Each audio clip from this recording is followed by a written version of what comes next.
मन इंसान का सबसे बड़ा अस्त्र है। मन से ही इंसान अपने आप को हरा सकता है। मन से ही इंसान अपने आप को जिता सकता है। कहते हैं कि दुनिया में मन सबसे ज्यादा शक्तिशाली चीज होती है। अगर किसी चीज को तुम पूरे मन से चाहो तो तुम उसे हासिल कर सकते हो। ये मैं नहीं कहता, ये सभी महापुरुषों का कहना है। लेकिन अगर ये सत्य है, ये सच है, तो जो हम अपने मन से चाहते हैं वो हमें हासिल क्यों नहीं होता है। भाई, कोई भी इंसान अपने मन में दुख तो नहीं चाहेगा, लेकिन वो रहता तो दुखी है। हर इंसान अपने मन से तो कामयाब होना चाहता है, खूब पैसा कमाना चाहता है, लेकिन फिर भी वो कामयाब नहीं होता। भला ऐसा दुनिया में कौन इंसान होगा जो अपने मन में ये चाहेगा कि मैं नाकामयाब रहूं या मैं पैसा ना कमाऊं। इसमें दो चीजें निकल के सामने आती हैं।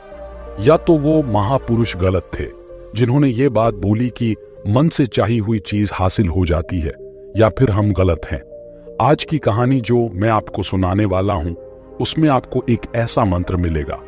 उसे समझने के बाद आपको एक ऐसा मंत्र पता चलेगा जिससे आप ये समझ पाएंगे कि अपने मन से कोई भी चीज कैसे करवाई जाती है। मन में किसी भी बात का बीज कैसे बोया जाता है, ये इस कहानी से आपको अच्छी तरह से समझ में आ जाएगा। और इससे आप ये भी समझ पाएंगे कि आकर्षण का नियम, लॉ ऑफ अट्रैक्शन, कैसे काम करता है। कहानी छोटी सी है लेकिन बहुत ही गहरी है। इससे पहले कि आप इस कहानी में खो जाएं, इस चैनल टाइम इंस्पायर्ड को सब्सक्राइब जरूर कर लें। तो चलिए कहानी शुरू करते हैं। एक बार की बात है, एक आदमी के जीवन में सिर्फ दुख ही दुख थे। वो जो भी काम करता उस बेचारे का वो काम पूरा ही नहीं होता। घर में आता तो घर में क्लेश बना रहता। किसी से कोई मदद मांगता तो कोई उसकी मदद नहीं करता। ऐसा लगता था कि चारों ओर से दुखों का पहाड़ उसी पर टूट पड़ा है।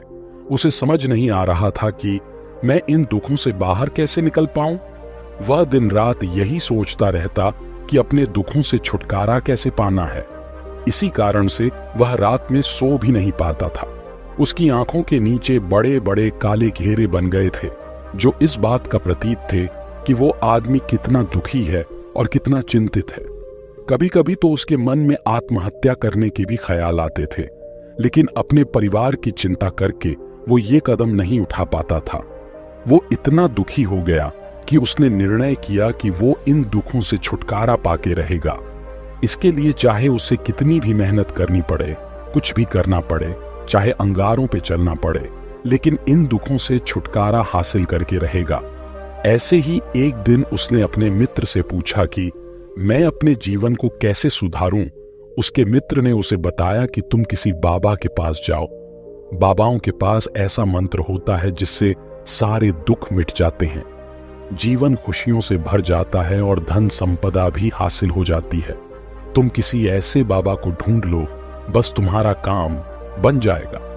उस आदमी के मन में ये बात पूरी तरह से पक्की बैठ गई कि कोई बाबा ही मेरा दुख दूर कर सकता है, और इसीलिए उसे किसी भी बाबा के बारे में पता चलता तो वो उस बाबा के पास पहुंच जाता, उस बाबा को अपनी समस्या बताता और उससे उसका समाधान पूछता और कहता कि बाबा, मैं कुछ भी करने के लिए तैयार हूं, लेकिन मेरी इन समस्याओं से मुझे छुटकारा दिला दीजिए। आप जो कहेंगे मैं वो करूंगा, लेकिन मेरे जीवन को सुधार दीजिए। बाबा उसे कुछ टोने टोटके बता देते थे। टोने टोटके करने के बदले में दान दक्षिणा ले लेते थे कि ये कहते, टोना टोटका करने के बाद तुम्हारे घर में सुख शांति बनी रहेंगी, बस इस टोटके को पूरी विधि के साथ करना। वो आदमी घर लौटकर पूरी विधि के साथ टोने टोटके करने लगा था, लेकिन बहुत टोने टोटके करने के बाद भी उसके जीवन में कुछ बदलाव नहीं आया। इसके विपरीत उसका जीवन और ज्यादा दुखी हो गया। जो भी बाबा उसे टोना टोटका देता था, वो बदले में उससे दान दक्षिणा लेता था, जिससे उसका धन भी धीरे धीरे खत्म हो रहा था। इससे उसके जीवन में दुख और ज्यादा बढ़ गए। तब उसे लगा कि बाबाओं के पास जाने से तो मेरे जीवन में दुख कम होने की बजाय बढ़ते ही जा रहे हैं। तो मुझे क्या करना चाहिए? बाबाओं के पास जाऊं या ना जाऊं? फिर एक दिन एक आदमी ने उसे बताया कि तुम अपने घर में किसी पंडित को बुलाकर हवन करवा लो। हवन होगा, घर शुद्ध हो जाएगा। कोई भी बुरी ऊर्जा होगी घर में तो वो घर से बाहर चली जाएगी, किसी पंडित को बुलाकर पूरे विधि विधानों से मंत्रोच्चारण कराओ और हवन कराओ, जिससे घर में सुख शांति आए। उस आदमी के मन में ये बात बैठ गई और उसने एक पंडित को अपने घर पर बुलाकर हवन करवा दिया। हवन अच्छी तरह से संपन्न हुआ। बदले में पंडित ने भी अच्छी दान दक्षिणा ली और उसके बाद वो वहां से विदा हो गया। लेकिन कुछ दिनों के बाद उस आदमी को महसूस हुआ कि उसके जीवन में अब भी कोई बदलाव नहीं आया है। अब वो आदमी पूरी तरह से दुखी हो गया और ज्यादा परेशान हो गया। अब तो उसे लगने लगा था कि मेरे जीवन में से दुख कभी खत्म ही नहीं होंगे, और यही सोच सोचकर उस आदमी का बुरा हाल हो गया था। फिर एक दिन उसे उसके किसी मित्र ने कहा कि उसे एक ऐसे बाबा के बारे में पता चला जो समाधान बताने के लिए कोई दान दक्षिणा नहीं लेता था। उस आदमी को लगा कि ये बाबा दूसरे बाबाओं की तरह नहीं हो सकता, क्योंकि ये दान दक्षिणा तो लेता ही नहीं, और अगर दान दक्षिणा नहीं लेता तो ये सच में कोई सिद्ध बाबा होगा। और यही सोचकर वो उस बाबा के पास पहुंच जाता है। जब वो आदमी वहां पर पहुंचता है तो वो बाबा ध्यान में बैठे हुए थे। ये देखकर वो आदमी वहीं पर चुपचाप बैठकर ध्यान से बाहर आने का उनका इंतजार करने लगा। थोड़ी देर बाद बाबा ने आंखें खोली तो सामने एक दुखी और परेशान युवक को बैठे देखा। वो उसकी आंखों के नीचे काले घेरे देखते ही समझ गया कि ये आदमी अपने जीवन से कितना परेशान है। उसे संबोधित करते हुए बाबा ने पूछा कि बच्चा, क्या चाहते हो? बाबा के पास क्या लेने आए हो? उस आदमी ने कहा कि बाबा, मैं अपने जीवन से बहुत परेशान हूं। मैंने इन दुखों को दूर करने के लिए बहुत सारे रास्ते अपनाए, हर वो तरकीब करके देखिए जो किसी बाबाओं ने मुझे बताई, हर वो काम किया जो किसी भी इंसान ने मुझसे करने को कहा, लेकिन मेरे जीवन में दुखों में कोई कमी नहीं आई। बाबा, इसके विपरीत मेरे जीवन में दुखों में बढ़ोतरी हो गई। मुझे समझ नहीं आ रहा है कि मैं क्या करूं। कभी कभी तो मैं आत्महत्या करने की सोचता हूं, लेकिन अपने परिवार की सोचकर मैं यह कदम नहीं उठा पाता। मैंने आपके बारे में बहुत सुना है बाबा, और मैं बहुत उम्मीद के साथ आपके पास आया हूं।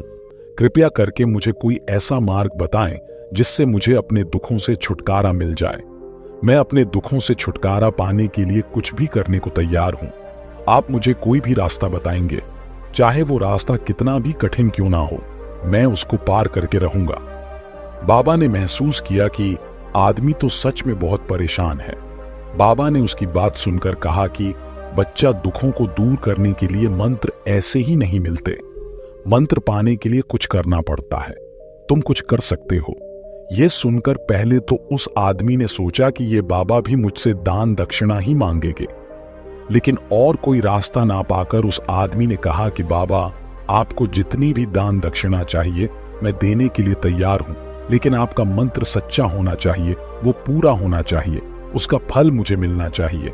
उसके बाद मैं आपको जो भी दान दक्षिणा लेना चाहते हो वो दे दूंगा। बाबा ने कहा कि दान दक्षिणा तो बहुत छोटी सी चीज है, मुझे वो नहीं चाहिए। इस पर वो आदमी सोच विचार करके बोला, तो बाबा, मैं अंगारों पे भी चलने के लिए तैयार हूं, आप मुझे बस आज्ञा दीजिए। बाबा ने कहा कि अंगारों पे चलने वाली छोटी चीज मैं तुमसे नहीं कराने वाला। मैं जो तुमसे कराने वाला हूं वो बहुत कठिन मंत्र है, उसे पूरा कर पाओगे। बाबा ने कहा कि बाबा, आप मुझे बताइए तो सही, मुझे करना क्या होगा? मैं कुछ भी करने को तैयार हूं। इस पर बाबा ने उसे कहा कि यहां से जब तुम अपने घर जाओ तो रास्ते में अपने मन में ये दोहराते जाना कि मैं सुखी हूं, मैं सुखी हूं, मैं सुखी हूं। बार बार अपने मन में यही दोहराना, और याद रहे मन में बंदर का ख्याल नहीं आना चाहिए, ये सिर्फ मन में दोहराना है। ये सुनकर वो आदमी बोला, बाबा, बस इतनी सी बात, ये तो मैं चुटकी बजा के कर लूंगा, लेकिन इससे होगा क्या? बाबा बोले, इस मंत्र को करके देखो। वैसे भी तुमने इतने बाबाओं के मंत्र किए हैं, तो इस मंत्र को भी करके देख लो।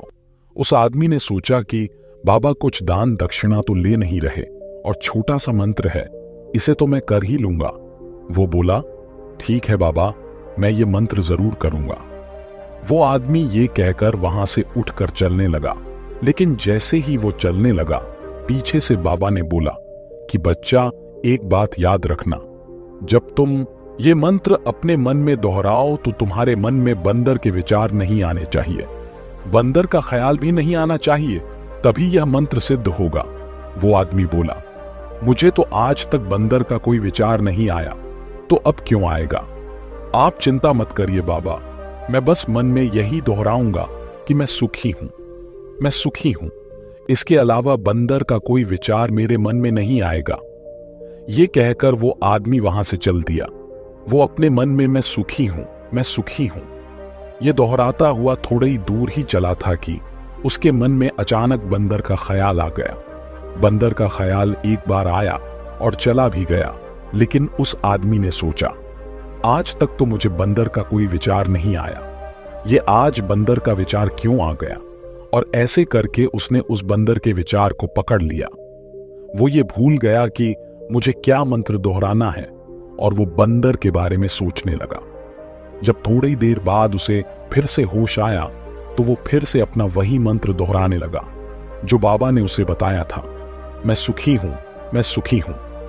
लेकिन अचानक से उसे सामने एक बंदर दिखाई दिया और ये देखकर उसके मन में फिर से बंदर का विचार उठ गया और वो अपने अंदर से विचार को बाहर फेंकना चाहता था। वो चाहता था कि मेरे अंदर किसी भी तरह बंदर का विचार ना आए, लेकिन उसे तो सामने बंदर ही दिखाई दे गया। ऐसे ही करते करते वो घर पे पहुंचा और घर पे पहुंचने के बाद अपनी पत्नी को कहा कि है बंदरिया, मुझे खाने में बंदर परोस दो। और जब उसे एहसास हुआ कि उसने क्या बोल दिया तो वो अपने बाल नोचने लगा। वो दीवारों में सर मारने लगा कि आज तक मुझे बंदर का कोई विचार नहीं आया और आज मुझे ये क्या हो गया है कि मुझे हर जगह बंदर ही बंदर नजर आ रहे हैं। ये कैसी माया है? यही सोच सोचकर वो आदमी रात भर सो नहीं पाया। रात भर कर करवटें बदलता रहा और सुबह उठकर सीधे उसी बाबा के पास पहुंच गया और उसके चरणों में गिरकर कहा कि बाबा, पता नहीं क्या चमत्कार हो रहा है, आज तक मुझे बंदर का कोई विचार नहीं आया, लेकिन कल से जब से आपने मुझसे कहा कि बंदर का विचार नहीं आना चाहिए, तब से मुझे हर जगह बंदर ही बंदर नजर आ रहे हैं। उस आदमी ने कहा कि बाबा, मुझे तो आपके पीछे पेड़ पर बैठा हुआ बंदर भी केले खाता हुआ दिखाई दे रहा है, ये क्या हो रहा है बाबा? ये सुनकर बाबा हंसने लगे।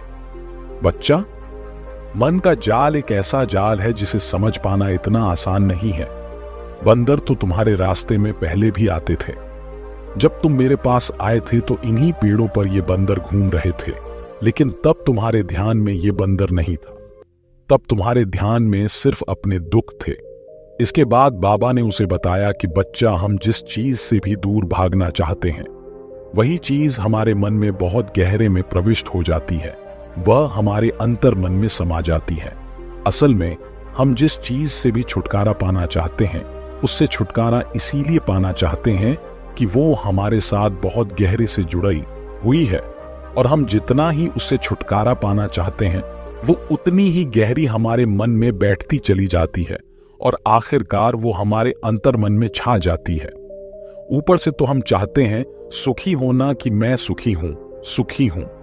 हमारे होंठ भी यही बोलते रहते हैं, लेकिन हमारे मन में दुख हर समय होते हैं। हमारे विचारों में, हमारे मन में हमें दुख ही दुख दिखाई देते हैं। इसीलिए अपनी जुबान से बार बार ये बोलने से कि मैं सुखी हूं, मैं सुखी हूं, हम सुखी नहीं होंगे जब तक ये मंत्र हमारे अंतर्मन में प्रविष्ट नहीं होगा।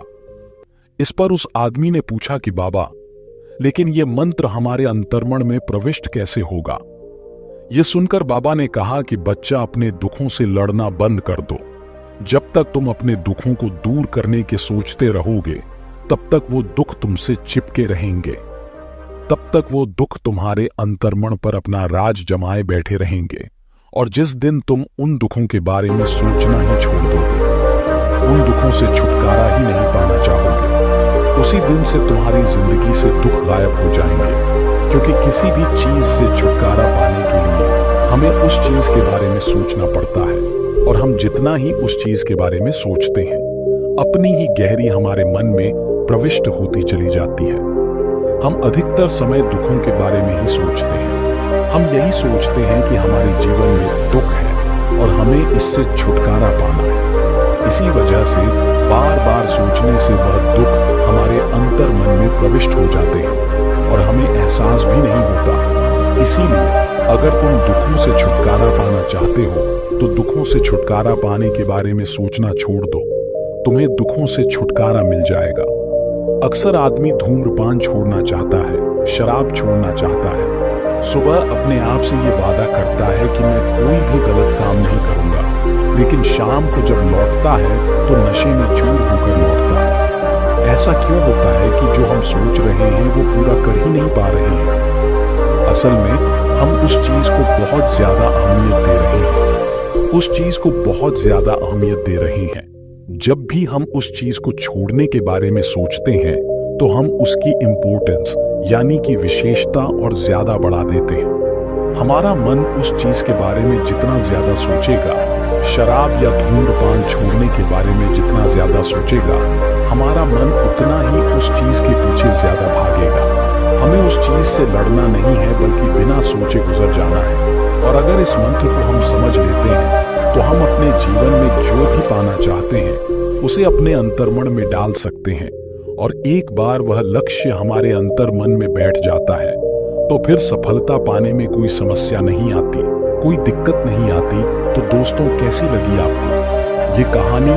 कमेंट सेक्शन में जरूर बताएं और अच्छी लगी तो इस चैनल टाइम इंस्पायर्ड को सब्सक्राइब करना ना भूलें। धन्यवाद।